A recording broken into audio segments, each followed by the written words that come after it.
Selamat pagi saudara yang terkasih dimanapun berada pada pagi hari ini. Salam damai sejahtera bagi kita sekalian. Mari saudaraku, kita kembali merenungkan firman Tuhan pada pagi hari ini yang terambil dari Injil Yohanes pasal 1 ayat 38 sampai 39. Demikian firman tertulis.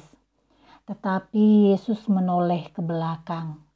Ia melihat bahwa mereka mengikut dia, lalu berkata kepada mereka, "Apa yang kamu cari?" Kata mereka kepadanya, "Rabi, di manakah engkau tinggal?"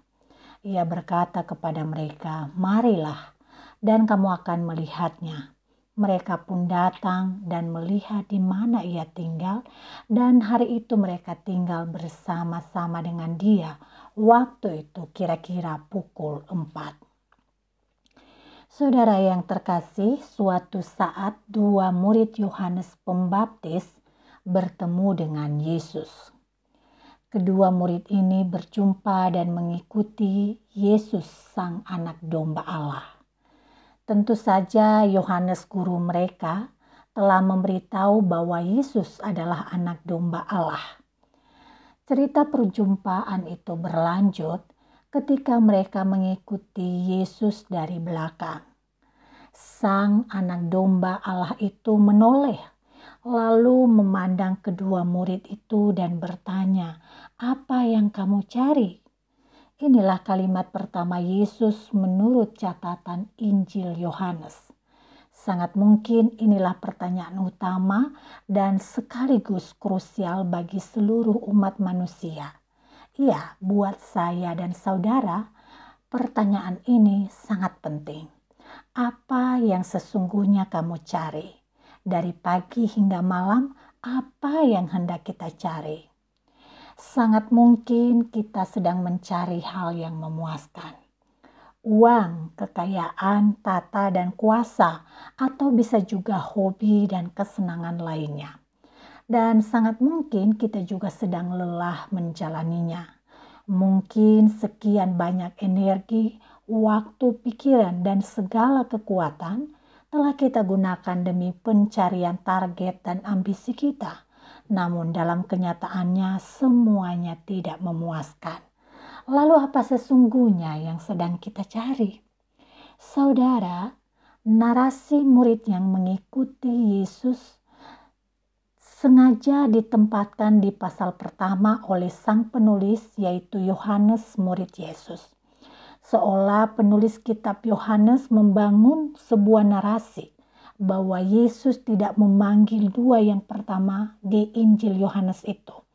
Mereka yang datang sendiri kepada Yesus tanpa paksaan.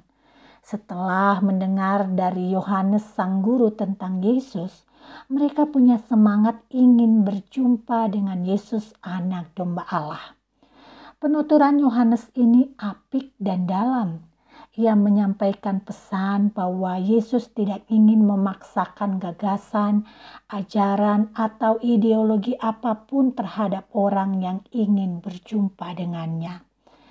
Yesus mengharapkan orang untuk mengikutinya dan jalan kasihnya dengan bebas. Yesus mengajak setiap orang untuk melihat ke kedalaman diri sendiri untuk menjadi sadar akan pencarian yang sebenarnya. Dan Yesus memberikan kesempatan kepada setiap orang yang mengikutinya untuk menemukan sendiri kebutuhan jiwa yang terdalam. Jelas bukan uang, kekayaan, ketenaran, jabatan, atau kekuasaan. Jadi apa yang kamu cari, saudaraku? Pertanyaan ini menelisik kepada kita dan terutama kepada dua murid yang saat itu. Pertanyaan yang sama kuatnya kita rasakan saat ini. Apakah kita terlalu mempercayakan waktu dan energi kita untuk mencari hal yang semu dan tak pernah berakhir? Atau kita percaya kepada diri sendiri dan menetapkan pilihan prioritas kita, yaitu bersama dengan Yesus adalah hal yang lebih dari segalanya? Saudaraku, entah apa yang ada dalam benak kedua murid Yohanes Pembaptis saat itu ketika menanggapi pertanyaan Yesus. Spontan malah mereka balik dan bertanya, "Rabi, di manakah engkau tinggal?" Dan Yesus menjawab, "Marilah atau datanglah dan lihatlah." Dengan memperhatikan kata marilah, datanglah, dan lihatlah memberi makna bahwa Yesus tidak mendesak dan memaksakan sesuatu kepada siapapun. Dengan lembut ia mengundang kepada masing-masing kita untuk melangkah maju. Ia berkata, "Datanglah dan lihatlah, dan kemudian engkau akan mengalami kasih, penyembuhan, pemulihan, serta kemerdekaan batin yang baru." Inilah yang sebenarnya dicari oleh semua orang, dan Yesus menyediakannya. Saudara, pencarian dua murid itu telah mereka tunjukkan dengan tinggal bersama Yesus. Kata tinggal di dalam bahasa Yunani ditulis menein, merupakan salah satu tema utama dalam Injil Yohanes. Apa yang dimaksud dengan kata ini? Ya, tentu saja dalam arti biasa di mana Yesus tinggal. Namun dalam arti yang lain kita temukan lebih jelas bahwa tempat tinggal Yesus adalah di hadirat Sang Bapa. Dengan demikian, tinggal bersama Yesus berarti ada dalam relasi yang baik dengan Dia sehingga merasakan hadirat Allah. Tinggal bersama Yesus mengajarkan kita untuk dapat melakukan apa yang terbaik buat Allah dan bagi sesama. Tinggal bersama Yesus membuat kita melakukan apa yang Yesus lakukan. Saudara yang terkasih, tinggal bersama Yesus adalah ujung pencarian dua murid yang dicatat oleh Injil Yohanes.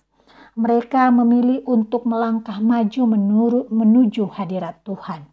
Dalam hadirat Tuhan kita merasakan surga meskipun masih hidup di dalam dunia.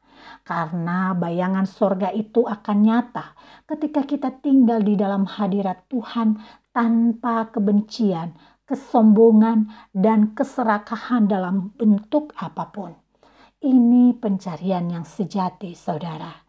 Mencari tanpa paksa untuk mengalami hadirat Allah, yaitu hidup dalam damai. Tuhan Yesus memberkati kita semua. Mari kita berdoa. Ya Bapa, di pagi hari ini kami memohon kuasa Allah untuk mendidik hati kami bahwa pencarian tertinggi adalah tinggal bersama Tuhan, mendekat kepadamu sehingga kami memancarkan aura surga dalam setiap tutur kata kami, dalam setiap apapun yang kami lakukan. Hadirat Allah di mana hidup yang penuh dengan pemulihan, penyembuhan, kemerdekaan tanpa keserakahan adalah sebuah pencarian yang sejati di mana manusia dibebaskan dari berbagai konflik dan manusia merasakan damai yang sesungguhnya. Bapa, ajar hati kami untuk mengedepankan relasi kami dengan Allah sebagai pencarian yang utama. Dan biarlah kami mencari hal-hal yang kami butuhkan di sepanjang hari ini dan di sepanjang hari-hari berikutnya. Kami mencari apa yang kami makan, yang kami pakai, dan yang kami minum. Semuanya itu kami cari dengan aura surga dalam relasi kami dengan Tuhan. Di dalam nama Yesus Kristus kami bersyukur dan memohon. Amin.